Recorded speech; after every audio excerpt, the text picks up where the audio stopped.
નમસ્કાર ખેડૂત મિત્રો, જય કિસાન જય ભારત। ખેડૂત ભાઈઓ, આજે રવિવાર તારીખ 9 ફેબ્રુઆરી 2025। આજે બજારના કામકાજો આપણા માર્કેટિંગ યાર્ડોમાં બધા બંધ હોય, પણ ગયા અઠવાડિયા દરમિયાન આપણે જે કાંઈ માલ વેચ્યા અને એમાં ખાસ કરીને આપણા શિયાળુ પાકમાં ખૂબ અગત્યનો રોકડિયો પાક આપણે જેને ગણતા હોઈએ એ પાક આપણો ચણાનો જે પાક છે એના ઉપર આપણી જે નજર હતી ભાવના હિસાબથી એ પ્રમાણેના ભાવ બજારમાં અત્યારે હવે નથી રહ્યા। સરકારે જે એમએસપી જાહેર કરી છે એ એમએસપી 1130 રૂપિયાની છે, તો આપણે એમએસપી ની આસપાસ આપણો માલ વેચાઈ રહ્યો છે।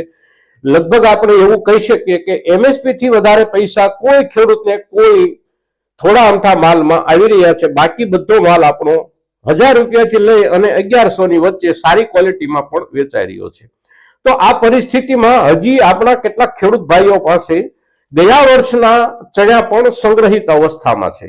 તો નવો માલ વેચવો કે ન વેચવો એ મુદ્દો બીજા ક્રમનો છે, પણ સૌથી પહેલો મુદ્દો આપણી પાસે જે જૂનો માલ પડ્યો છે ગયા વર્ષનો ચણાનો, એને વેચવો કે શું કરવું, આ મુદ્દો સૌથી પહેલા વિચારવા જોગ છે આપણા માટે। તો એના ઉપર આપણે ચર્ચા કરવી હોય તો બજાર આગામી સમયમાં કેવું રહી શકે અને જે રહી શકવાના કારણો છે એ કારણોને આપણે સમજવા પડશે। તો એના આધારે આપણે નિર્ણય કરી શકીએ કે આપણા જૂના માલને આપણે નિકાલ કરવો કે હજી થોડો સમય માટે સંગ્રહી રાખવો। તો આજે આપણે એના પર ચર્ચા કરી રહ્યા છીએ મિત્રો। તો આપ સૌ દર્શક મિત્રો આ એપિસોડમાં, આ વિડીયોમાં અવશ્ય બન્યા રહેજો।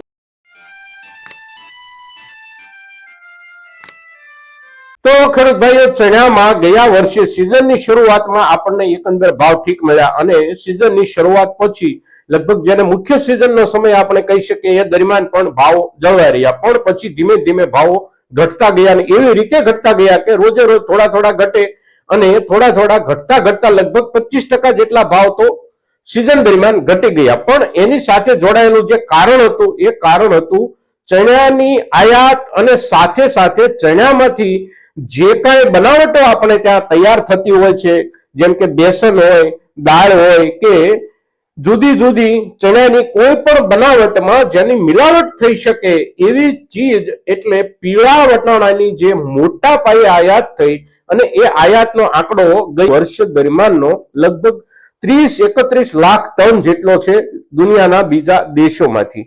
અને જ્યાંથી આપણે આયાત કરતા હતા ત્યાંથી આ વસ્તુ પીળા વટાણા જે છે એ લગભગ 750 થી 800 રૂપિયા સુધીના ભાવમાં આપણા બંદરગાહ પર ઉતરતા હતા અને એના પરિણામે આપણા ચણાના ભાવ પર ધીમે ધીમે અસર આવતી ગઈ અને સરવાળે આપણે આ ભાવના લેવલે અત્યારે લગભગ 1100 ની આસપાસ પહોંચી ગયા। હવે સ્થિતિ કેવી રહી શકે? તો જૂનો માલ જે આપણી પાસે છે આ માલમાં હવે ધીમે ધીમે આપણા માલમાં સડો પડવાની કેટલાક માલમાં શરૂઆત થઈ ગઈ હોય। સારી જાળવણી અને ખૂબ કાળજીથી જેમની પાસે સંગ્રહ હોય એમના માલમાં સડો બેઠો ન હોય, પણ હવે એમાં પણ શરૂઆત થાય, કારણ કે ચણા છે એની શેલ્ફ લાઈફ 1 વર્ષની સામાન્ય રૂપમાં ગણાય। વિશિષ્ટ રૂપમાં એને સાચવવાનો હોય તો જાજો સમય સાચવી શકાય, પણ આપણી પાસે ખેડૂત પાસે એવી કોઈ ખાસ ભંડારણ ક્ષમતા નથી હોતી કે એને આપણે હજી પણ લાંબા સમય સુધી સાચવી શકીએ।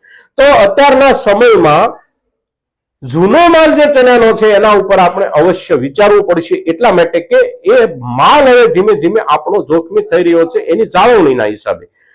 નવું માર્કેટ જે કાંઈ આ વર્ષમાં આપણને મળશે એના ઉપર ગયા વર્ષમાં જેવી અસર આયાતી માલોની રહી ચણા અને પીળા વટાણા, એ જ રૂપમાં એ આયાતી માલોની અસર આ વર્ષમાં રહેશે।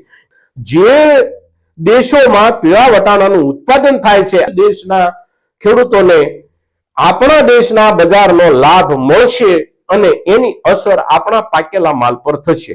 આ વર્ષનો આપણો પાકેલો માલ જે કાંઈ છે એના ઉપર તો એની અવશ્ય અસર થશે, પણ હજી આના આ સંજોગોમાં આવતા દિવસોમાં બજાર લાંબા સમય સુધી બની રહેવાની તમામ શક્યતાઓ અત્યારે દેખાઈ રહી છે, કારણ કે આપણા તરફથી પણ નવો માલ આવશે, જૂનો સંગ્રહિત માલ વેપારીઓ પાસે હોય, ખેડૂતો પાસે હોય, આ માલ પણ બજારમાં ધીમે ધીમે સારી રીતે આવવાની શરૂઆત થઈ જશે। સાથોસાથ દુનિયાના બાકીના દેશોમાંથી આપણા ચણાના પાકના ભાવ ન વધે એ હેતુથી આવનારો માલ એટલે પીળા વટાણા મોટા જથ્થામાં આવશે। સાથે સાથે ઓસ્ટ્રેલિયા જેવા દેશમાંથી ચણા પણ આવશે। એની અસર આ સિઝનમાં સંપૂર્ણપણે આપણા ચણાના પાક પર રહેવાની શક્યતાને ધ્યાનમાં રાખી અને આપણી જે કોઈ ખેડૂતો પાસે જૂનો ચણાનો માલ છે એમણે કમસે કમ આ દિવસોમાં આ સમયમાં આ માલ પર વિચારવું અને બજારના ભવિષ્યને થોડું નજીકથી સમજવાનો પ્રયાસ કરી અને નિકાલ કરવાનું પણ નજીકના સમયમાં વિચારી શકાય તો આપણા ખેડૂતના હિતમાં છે મિત્રો. આજના દિવસે ચણાના પાક પર ચણાની આયાત અને ચણાની સાથે સાથે મિલાવટી પાકની આયાતની આપણે જ્યારે ચર્ચા કરીએ છીએ ત્યારે એ ચર્ચા આપણા અત્યારના ચણાના પાક પર અને ગયા વર્ષના સંગ્રહિત પાક પર પણ મોટી અસર કરી રહી છે અને તેથી આ મુદ્દાઓને ધ્યાનમાં લઈને આપણે આપણા નવા માલ કે જૂના માલ પર નિર્ણય લઈ શકીએ એ હેતુથી જ્યારે આપણે ચર્ચા કરીએ છીએ ત્યારે આપણી આ ચર્ચા આપણો આ એપિસોડ મહત્તમ ખેડૂતો સુધી પહોંચે એવા આપ સૌના તરફથી પ્રયાસો થાય એવી અપેક્ષા સાથે જય કિસાન જય ભારત.